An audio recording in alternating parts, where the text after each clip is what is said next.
the remnants of an army, shattered. This was the grim harvest, the cost of a desperate gamble in the summer of 1944. A brutal end. On those blood-soaked sands, courage wrestled with sheer terror. A generation faced hell, whispering prayers for a breakthrough that seemed impossible. Above, the dark sky tore open. Thousands plunged into enemy lines, a daring spearhead for the greatest invasion. The night held its breath, yet this was the ultimate gamble. A colossal decision, born from years of war, hung on their every calculated, desperate move. By 1944, the world was bleeding. 6 long years, a global inferno sparked by Nazi Germany's relentless ambition, had taken its toll. From the Atlantic to the depths of the Soviet Union, a dark shadow had fallen. Europe held tight within Nazi Germany's iron grip. Along the western coast lay Fortress Europe. Miles of concrete, steel, and a million silent threats. An impenetrable shield, or so they believed. The pressure on Allied commanders was immense. Their peoples yearned for an end, a decisive blow to shatter this tyranny, this long night. A daring plan, conceived in deepest secrecy, promised liberation. But the risks were monumental, failure unthinkable. This was the one chance.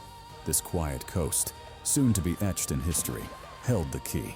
Normandy, a name soon synonymous with sacrifice and destiny. Across England, the greatest war machine ever assembled prepared. Every man, every ship, every bullet, a prayer for success. Each soldier understood the weight of the moment. This wasn't just a battle, it was a do-or-die gamble, a throw of fate.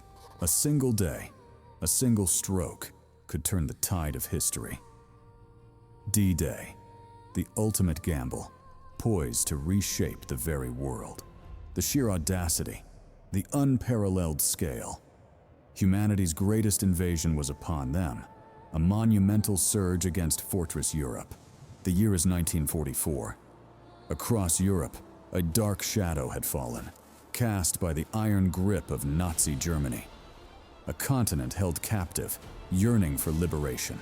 From the frozen plains of the east to the rugged Atlantic coast, Hitler's regime had carved out a formidable empire, a true Fortress Europe. Behind the lines, people endured, their lives suspended in a world where freedom felt like a distant, fading memory. Hope was a flicker. This was more than just territory. It was a psychological fortress. The sheer scale of control was designed to crush any thought of resistance. Yet across the channel, a different dream was taking shape. The Allies knew a second front was not just an option, but a profound necessity. Hitler's response to this threat was monumental. The Atlantic Wall, a supposed impenetrable shield guarding Nazi Germany's western flank. Imagine miles of jagged steel, hidden mines, and hardened concrete, woven into a deadly tapestry, designed to repel any invasion. Every beach, every cove was a potential battleground. Each obstacle, a silent sentinel waiting to tear apart invading forces. Inside these concrete behemoths, heavy artillery stood ready, their silent muzzles pointed seaward, guarding against the inevitable. Beyond the beaches, fields were flooded, fences electrified. The land itself was weaponized, turning pastoral beauty into a death trap. Hundreds of thousands toiled, often against their will, to forge this defensive marvel. A grim testament to human will and oppression. This was Hitler's grand vision, an unbreachable barrier, safeguarding his Reich from the perceived threats from the West. He was sure of it. Nazi Germany's strategic doctrine focused heavily on defending every inch of coastline, relying on fixed positions. A sprawling, static defense. They believed that isolated strongpoints could hold, funneling attackers into killing zones. A network of fortified pockets, each a small fortress. Crucially, their mobile reserves, their mighty Panzer divisions, were held back, intended to strike once the invasion point was clear. But Rommel, the Desert Fox, had a different philosophy. He sensed the danger, arguing that the invasion must be crushed on the beaches.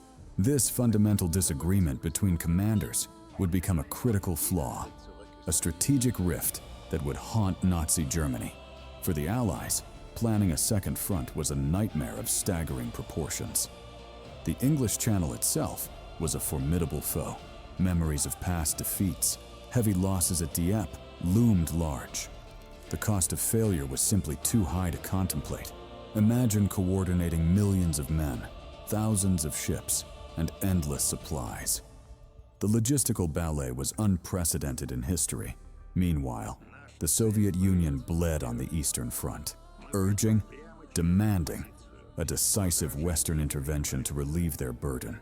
Resource allocation was critical. Every bullet, every uniform, every tank had to be meticulously accounted for and produced. The planning itself was a web of countless details, from tides and moon phases to the precise timing of every single unit.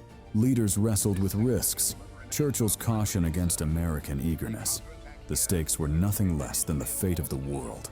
On one side, the Allied industrial might, a burgeoning force fueled by democracy and an endless supply of men and machines. On the other, Nazi Germany's seasoned, yet increasingly stretched and dwindling forces, scarred by years of brutal conflict.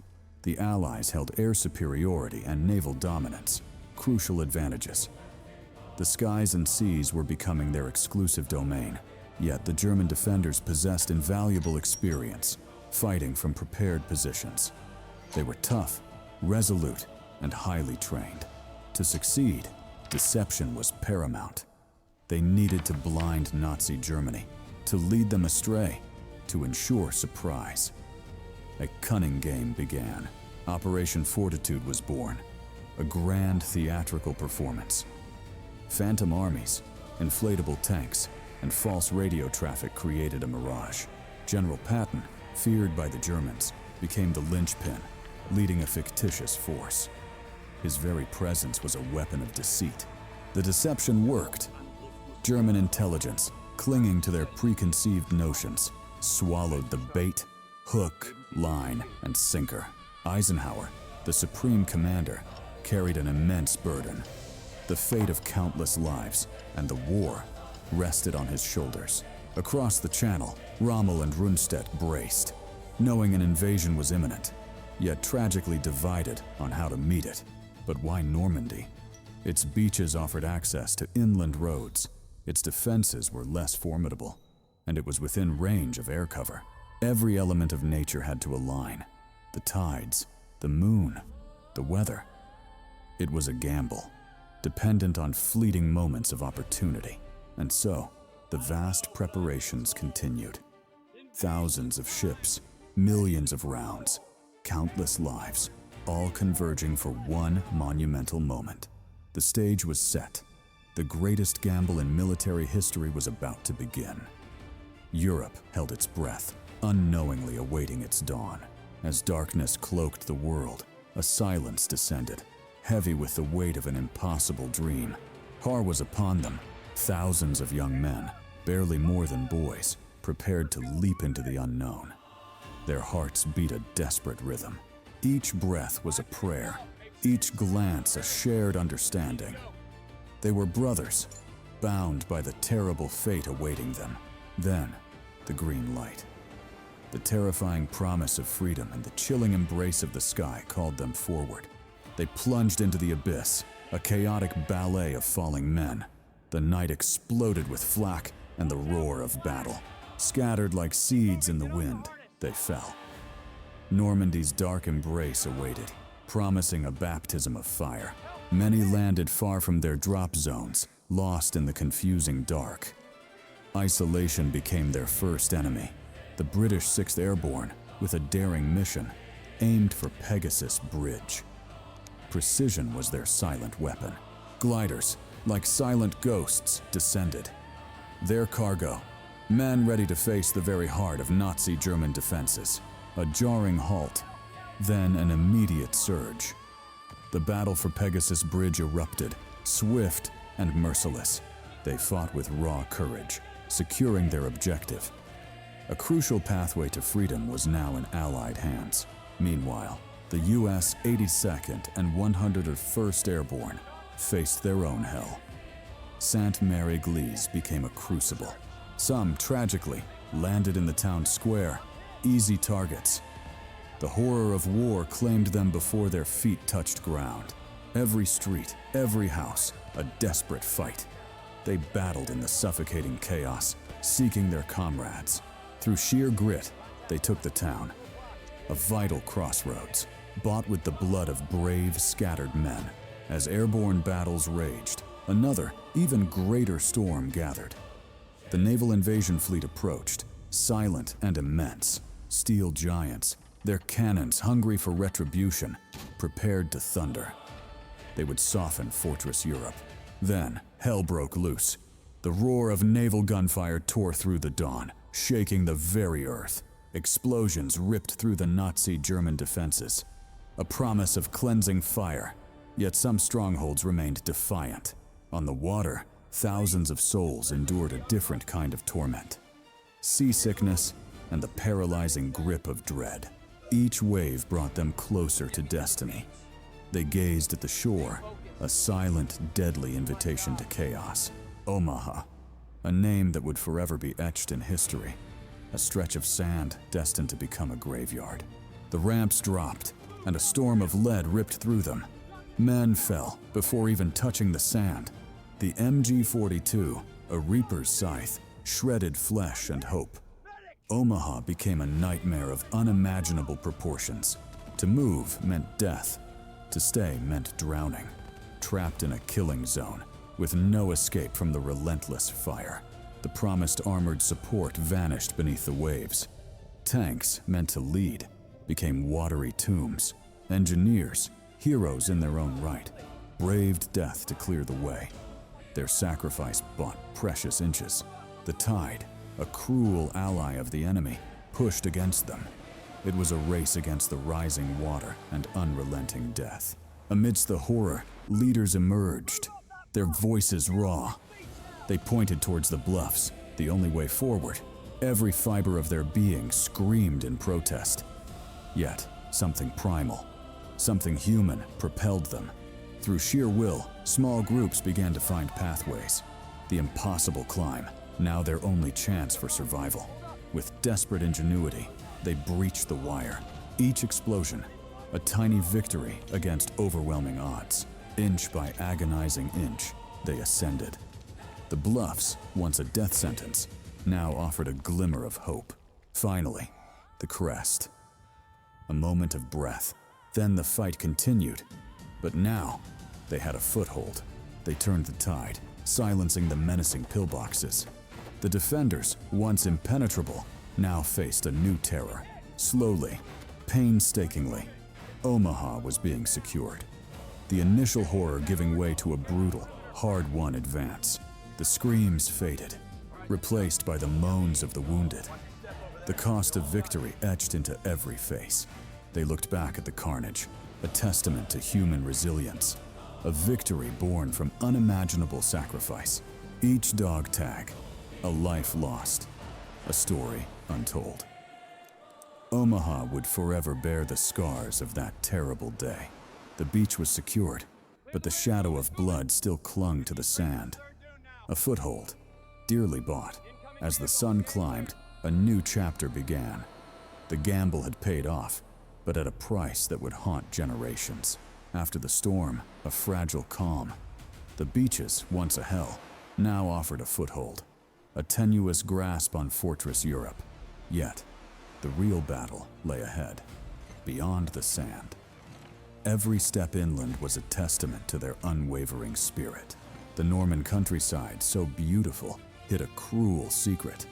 A labyrinth of hedgerows awaited, a landscape unlike any they had known. This was the Bocage, a natural fortress woven over centuries. It would prove a grim, suffocating challenge for all. The push inland wasn't a charge, but a slow, agonizing crawl, where every hedgerow held unseen dangers. Maps couldn't capture the claustrophobia. The hedgerows, tall and thick, turned every field into a death trap. Visibility was measured in yards, not miles. The enemy could be anywhere, unseen, waiting. Nazi German defenders, masters of this terrain, had transformed every hedgerow into a cunning, deadly ambush point. It was a war of whispers and shadows, a constant game of cat and mouse where the stakes were agonizingly high. Every small village, every isolated farm became a crucible of fire, a testament to unyielding resistance and resolve. From their concealed positions, Nazi German snipers commanded silent, deadly precision, picking off men with chilling efficiency. The artillery too found its mark, turning the confined spaces of the bocage into a shrapnel-filled hell. Then there was the 88. Its fearsome roar echoed through the hedgerows, a harbinger of instant, shattering destruction. For tank crews, the 80mm was a ghost, an unseen monster that could end a fight with a single, devastating blow. And when the elite SS Panzer divisions arrived, their heavy armor cast a long, chilling shadow across the battlefields. These men, often fanatic, fought with a desperate ferocity, turning every engagement into a protracted, brutal struggle. Flanking maneuvers became impossible. Every advance was a frontal assault, a direct confrontation with entrenched firepower. The cost was unimaginable. Every hedgerow gained, every inch of ground, was paid for in blood and shattered dreams. Fatigue became a constant companion. The relentless pressure, the unseen enemy, wore down even the strongest spirits. This was attrition at its most brutal, a slow, agonizing grind against a deeply entrenched and resourceful foe. Desperation birthed ingenuity. The Rhino tanks, with their fearsome teeth, offered a glimmer of hope against the walls of green, but every clearing was fraught with peril. Mines lay hidden, silent guardians of the Nazi German defenses. The fighting was visceral, often hand-to-hand, a desperate struggle for survival in claustrophobic confines. The wounded piled up, a tragic testament to the relentless, unforgiving nature of the Bocage battles. In those terrifying moments, many found solace in small charms, prayers whispered, clinging to a fragile hope. The terrain stifled everything, even logistics. Every bullet, every ration was a hard-won victory in itself. The landscape itself became a tomb, bearing witness to the immense sacrifices made in this forgotten corner of France. Yet, they pushed on. For every hedgerow, every fortified position, there was a strategic town calling their name. Carentan, a vital crossroads, was the next crucible. Its capture would link the American beachheads, a desperate necessity. The Screaming Eagles fought through the swampy approaches, meeting fierce Nazi German resistance at every turn. Street fighting was relentless, a brutal dance of death from house to house. For every window, every doorway, Carentan fell, but the cost was profound. Each victory was etched in blood, a poignant reminder of unending sacrifice. To the east, Caen, an ancient city, became a brutal obsession for British and Canadian forces, a gateway to the plains. But Caen was no easy prize. Nazi German defenders, including elite SS Panzer divisions, transformed it into a fortress. The fighting raged for weeks, a hellish urban grind that tested the limits of endurance and courage. The city itself bled, torn apart by bombs and shells, its ancient stones now merely gravestones for so many. Caen was eventually taken, but at a terrible price. A hollow victory, echoing with the cries of loss. And then, Cherbourg. Its deep-water port, a vital artery for supplies, beckoned the American forces. The journey to Cherbourg was through layers of Nazi German fortifications, a brutal gauntlet of concrete and steel. Every bunker was a desperate struggle, a testament to Nazi German tenacity and Allied resolve. Cherbourg fell, its port severely damaged, but secured. The wall was finally breached, but the path was paved with enduring sorrow. The summer of 1944. Normandy remained a stubborn, unforgiving maze. Every hedgerow, a silent, deadly obstacle, whispered tales of sacrifice. Our boys pushed, but Nazi Germany's grip held firm. A breakthrough, a decisive blow, felt like a distant, aching dream. The cost of every yard was immense, a heavy toll on young lives. Something had to give, a new path forward. Then came the daring idea. Operation Cobra, a massive gamble. A punch meant to shatter the very heart of the enemy lines. General Bradley envisioned a way to break this deadlock, a bold stroke to finally unleash our strength onto the open plains. His plan was audacious, to clear a path with a devastating carpet of bombs, opening the gate to a new kind of war. The preparations were intense, a gathering storm of air power. Each bomb, a heavy promise of what was to come. On July 25th, the skies darkened. An armada of bombers, a sight to behold, began its relentless journey towards St. Lo. Then, the thunder began. Thousands of bombs cascaded down, shaking the very foundations of the land below. The earth erupted, a hellish landscape of fire and dust. Entire villages, once vibrant, now ceased to exist. Even our own troops felt the tremors, a grim testament to the overwhelming power unleashed. A moment of stark awe. When the smoke cleared, the impossible had happened. A breach, a gaping wound in Nazi Germany's defenses, lay open before us. This was the moment. Patton's Third Army, a coiled spring, surged forward, hungry for open ground. A reverse blitzkrieg had begun. The speed, the sheer audacity of the advance left Nazi Germany reeling. They drove deep, relentlessly, turning the tide of war with every mile gained. Momentum was now our most precious weapon. Nazi Germany's lines fractured, their resistance crumbling under the relentless Allied push.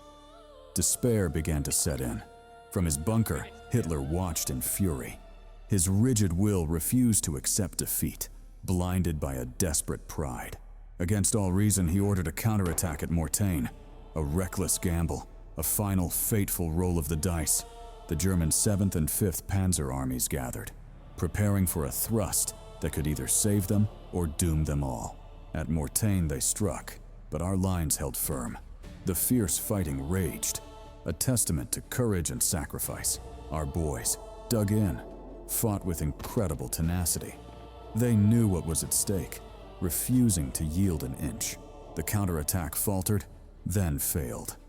This reckless decision became a fateful gift, opening the way to a trap.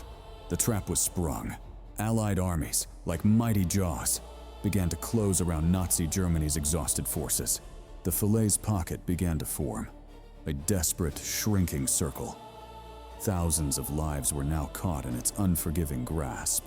The German 7th and 5th Panzer armies, once proud, were now caught, facing annihilation in this deadly crucible.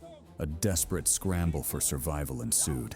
Men fought, prayed, and died, seeking any path out of the inferno. This became the corridor of death, a choked bottleneck of horror. Retreat turned into a desperate, tragic exodus. The scale of destruction was apocalyptic, a stark testament to war's ultimate price, a landscape of shattered dreams. Falaise broke Nazi Germany's army in the west, a turning point, one at immense cost, shaping the very course of history. The trap snapped shut around Falaise. Thousands of Nazi German soldiers, exhausted and outmatched, found themselves caught in a cauldron of desperate final struggle. It was a scene of utter devastation, a crushing defeat for Nazi Germany.